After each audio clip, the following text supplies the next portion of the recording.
तर मग काय म्हणता चंद्रपूरच्या पुट्टा तुम्ही सर्वांचं स्वागत आहे आपल्या मिनी ब्लॉगमध्ये. असं की बऱ्यापैकी इथं मी ठोकून उठलो होतो आणि मला काही कॉलेजला सुट्टा लागला होता. तसं बी आता मला ट्युशनला बी सुट्टा लागला आजपासून.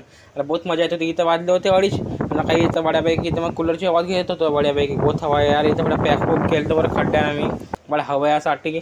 आणि हे माझ्या काही नंबर प्लेट आहे. मग नंबर प्लेटमध्ये माझं नाव आहे भाऊ. मला वाढदिवशी लावलं होतं बऱ्यापैकी.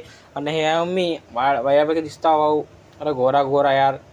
आणि हा आहे माझा आई कार्ड. कैसं सांगा बरं कमेंटमध्ये. आणि हे आमचे काही बाहेर काही मम्मीने टाकली होती वाढू डाळ बेसन बनवण्यासाठी. आणि हे पहा आमची चंद्रपूरची ऊन तुम्हाला लगेच दाखवतो. आमची ऊन आज काही 14 डिग्री सेल्सिअस आहे आज चंद्रपूरची ऊन. पहा कशी आहे आता भाऊ. बरे कालच पुढे जातो तुम्ही. मग पुढच्या ब्लॉगमध्ये भेटे मित्रांनो. लाईक करा, कमेंट करा, शेअर करा अँड सबस्क्राईब करा. चला मग पुढच्या ब्लॉग.